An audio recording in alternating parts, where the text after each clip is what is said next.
Today I'm going to be talking about WebGL and what it can do for you and your users.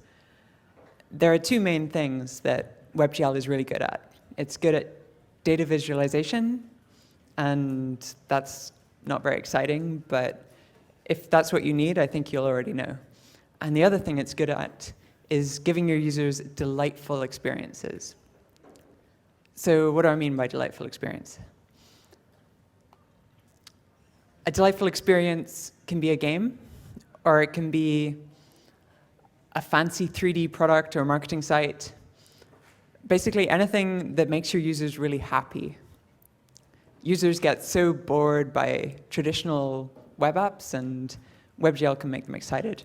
Hopefully, some of the demos I'm about to show you will convince you of that. Before I get too much further, though, I just wanted to get a quick understanding. How many people here have actually used WebGL in a published product or for your personal use? OK. So personal users hoping to get it into real products.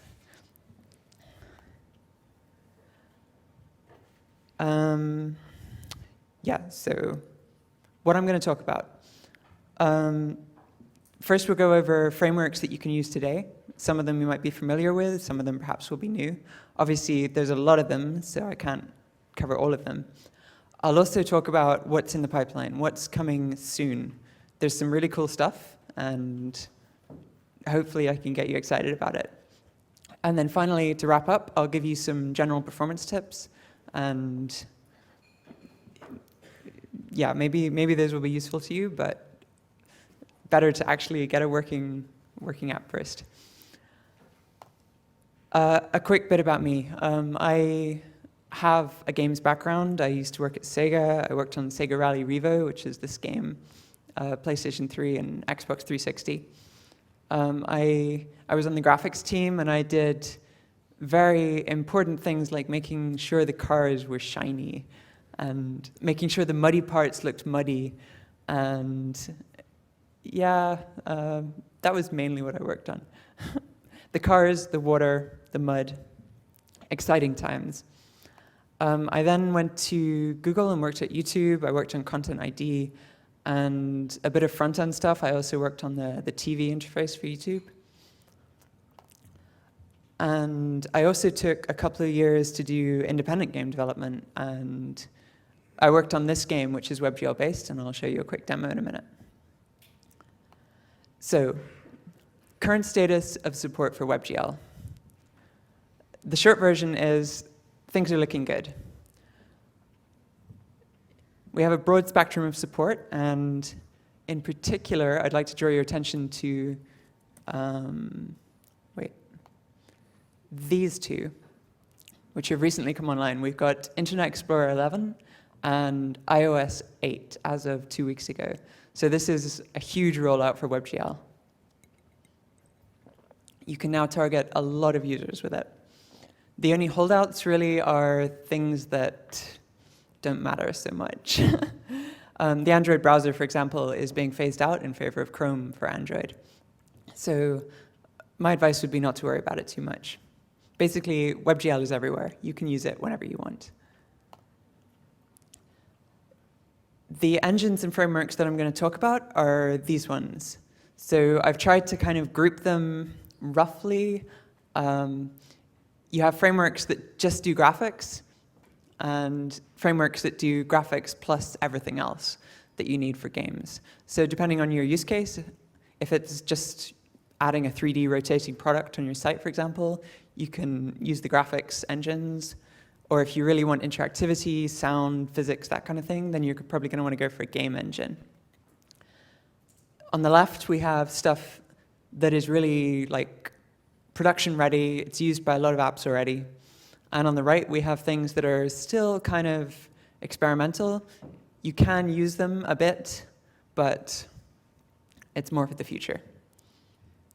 So now I'm going to show you an exciting taste of the power of WebGL.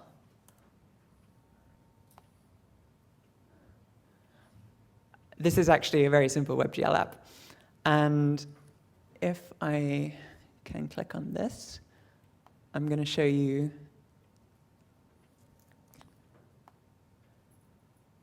the source code. So to generate this amazing high-quality graphics, you have all of this code. And I hope I don't need to do any further explanation, but basically this is why frameworks exist. There's a lot of stuff you don't want to have to deal with.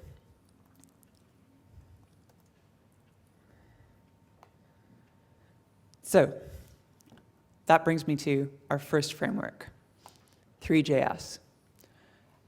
You may have heard of Three.js. It's pretty much the de facto standard for WebGL development. And it may not be the fastest framework, but it's very big, and it does whatever it wants to do.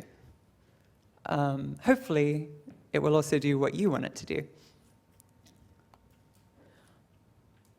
To show you what it's capable of, I've selected a few demos. And I know it's late, you're all tired, so I thought maybe this would be a good way to relax a bit. Do we have audio? Oops. Sorry, it's hard using the side screen.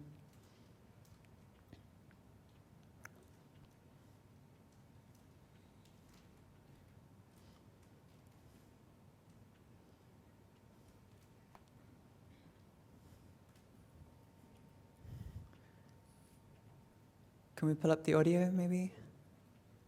There we go.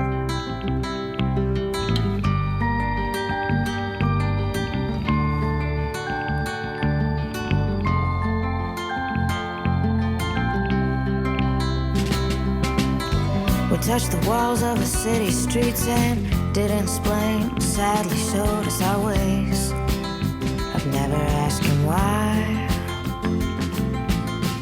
Cast down, it was heaven sent, and to the church, no intent to repent. On my knees, just to cry. Until you travel to that place you can't come back, where the last pain is gone and all that's left is black. Gray nights, he's coming to me, and someday they'll punish my deeds and they'll find all the crimes. But then they ask when they're gonna see them. They're not gonna ask to feel the ghosts, the walls, the dreams. Well, I've got mine. At last, those coming came, and they never looked back. With blinding stars in their eyes, but all they saw was black.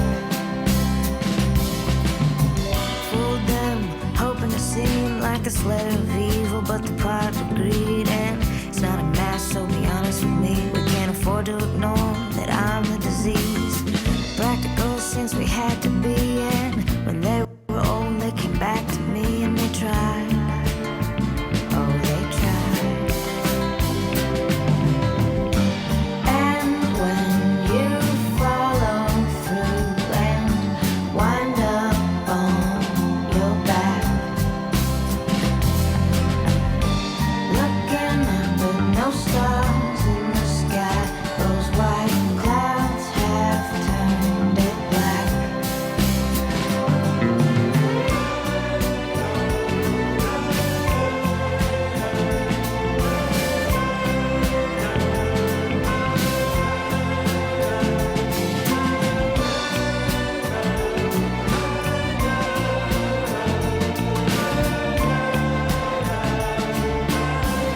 think that's a beautiful song and a beautiful demo.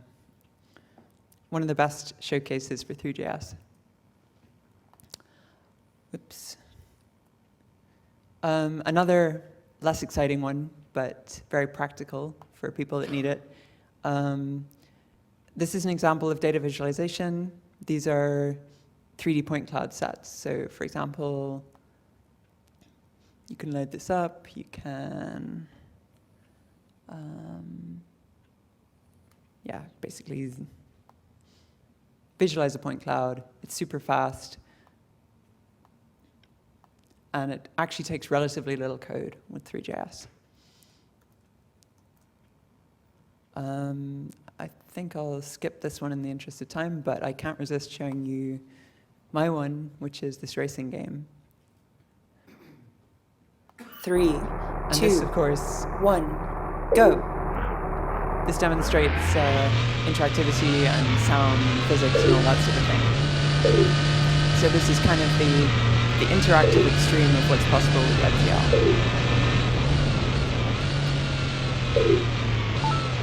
Oh, and we have JavaScript errors. Yay.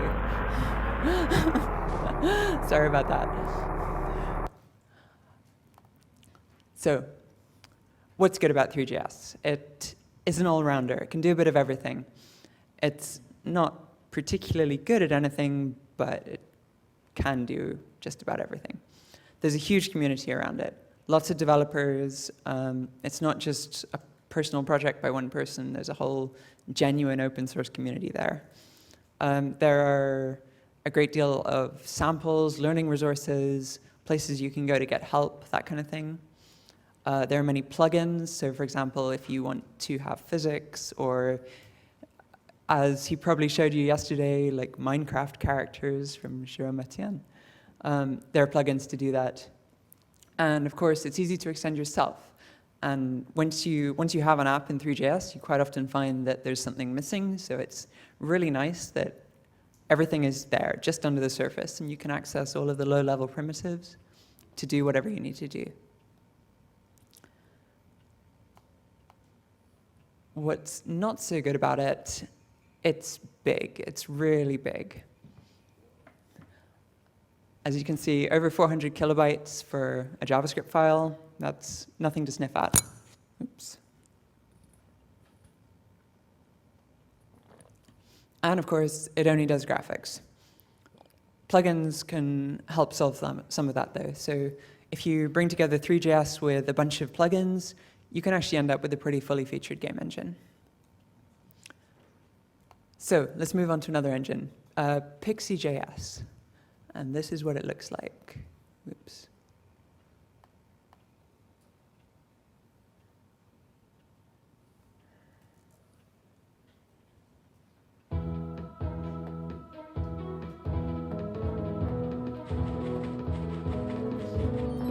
Basically, this is a 2D game engine. Well, actually, strictly speaking, it's more of a 2D graphics engine.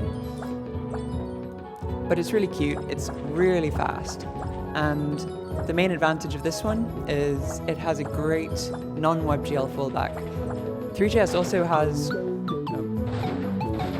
whoops, never mind. Three.js also has non-WebGL fallbacks, but they're not quite as good. You're very limited in what you can do. This one is really good. It has blending, it has very fast canvas operations.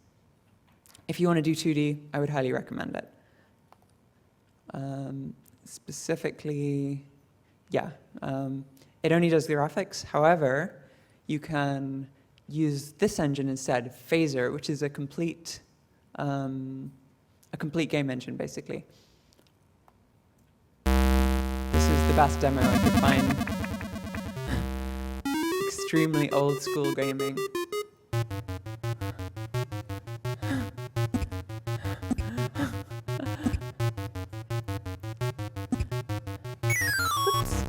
And clearly I suck.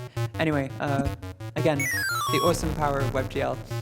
I'll let you play with this later. Our next engine, PlayCanvas. PlayCanvas is a really interesting one, actually, because it has this whole kind of online tool set so you can collaboratively edit games with other people. It's really interesting, and if you want to make HTML5 games, I would recommend you at least take a look at it, because there's nothing else quite like it. It's a bit like Unity, but really web-centric. It's also partially open source. The game engine itself is open source, but the tools, as far as I know, are not yet. Let me show you a quick demo of this one.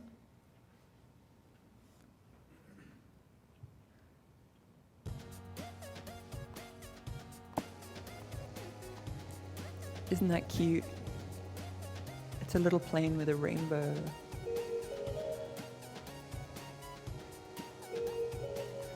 In my defense, it is actually really hard to play these games at this angle.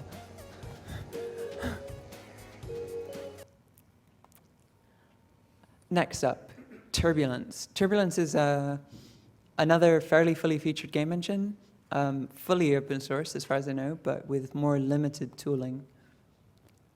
And it's actually got a bunch of fairly successful games that are already using it.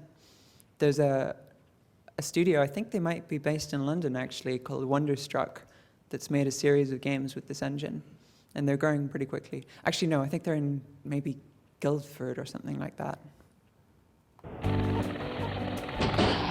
And this is the kind of thing you can make with Turbulence.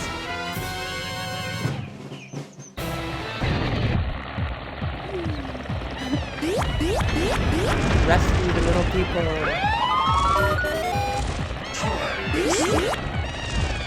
So you can see pretty fast, pretty interactive, very smooth. Web browsers are turning into quite powerful little games consoles now.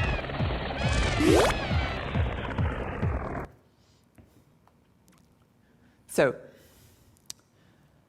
that's it for the current well-supported frameworks that I'm going to cover. But what about the future? Before I talk about the frameworks themselves, I will just quickly mention Emscripten. Has anyone here heard of Emscripten? You probably have, right? It's a transpiler. It compiles LLVM code, which is not quite machine code. It's the output of GCC front ends, and outputs a limited subset of JavaScript called asm.js. The result can run in any browser, but if the browser recognizes the code, it can optimize for it. At the moment, the only browser that actually does that is Firefox, but others are considering it. And actually, just because of the nature of asm.js code, it already tends to be faster than handwritten JavaScript.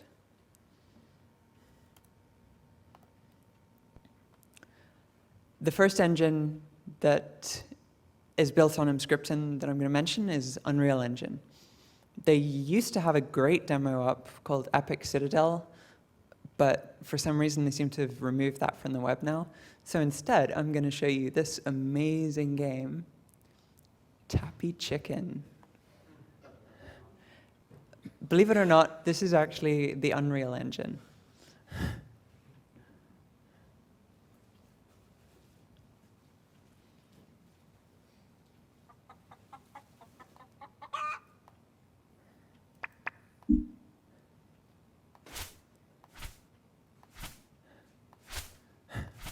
I think you know where this is going.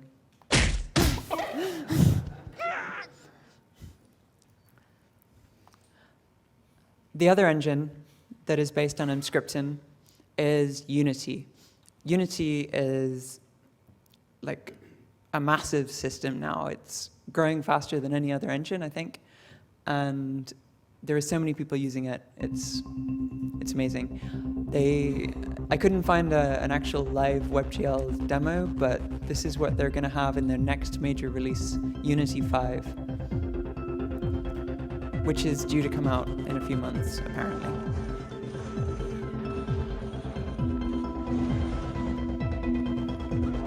Lots of guns, lots of shooting. Apparently that's what gamers like.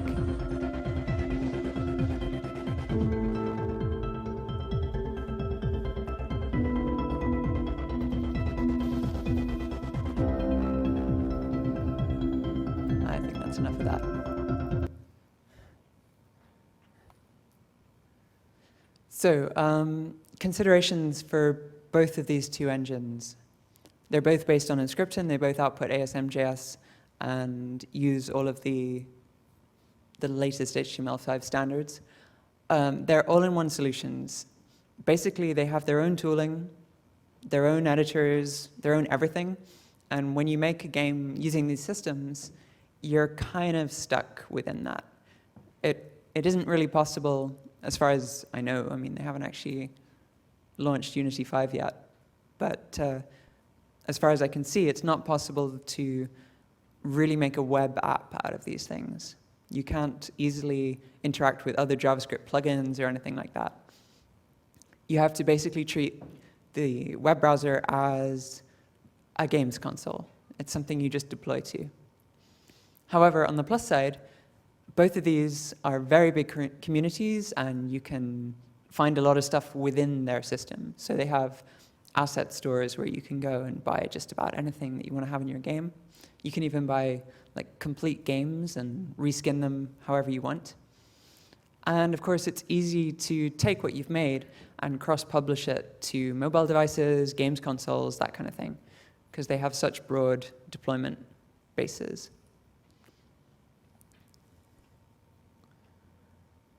Returning quickly to the data visualization thing, if this is your deal, I suggest you check out Mathbox, which is pretty much the state-of-the-art of WebGL data visualization. It's really nice. It's basically D3, but for WebGL. So you just take your data, you choose a nice visualization, you bind them together, and it generates wonderful animated stuff. I'm getting ahead of myself. There you go.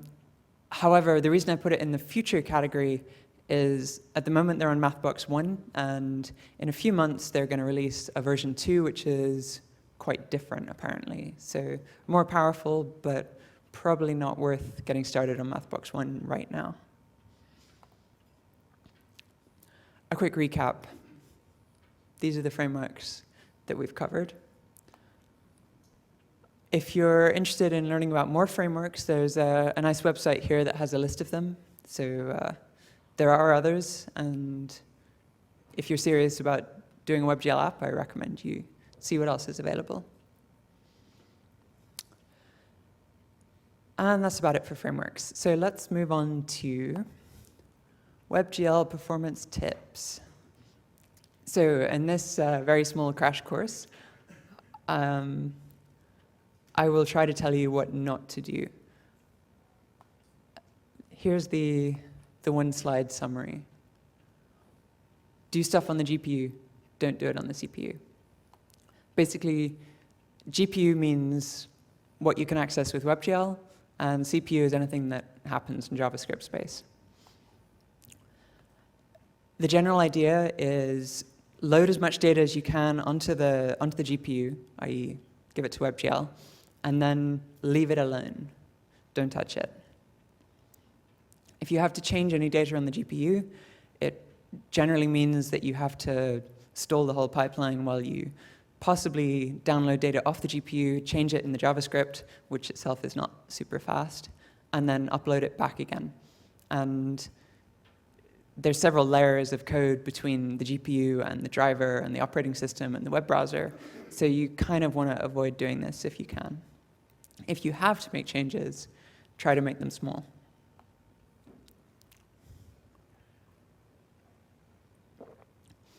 Just to give a practical example, this is coming back to the game I made and its terrain rendering system. The terrain looks a bit like this, and in order to do this rendering, it uses these sources of data. You have a bunch of vertex data and several big textures. Each of these textures is about 4 megabytes. And that doesn't sound like a lot, but if you start trying to change 4 megabytes of data, not even every frame, but even if you just do it once, you're going to see a big stutter as it re-uploads that to the GPU. If you just change a small amount, then you might be able to get away with it. Let me just try and show you an example of that. If I go into the track editor here,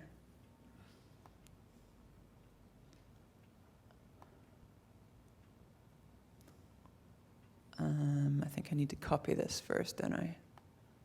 Oops.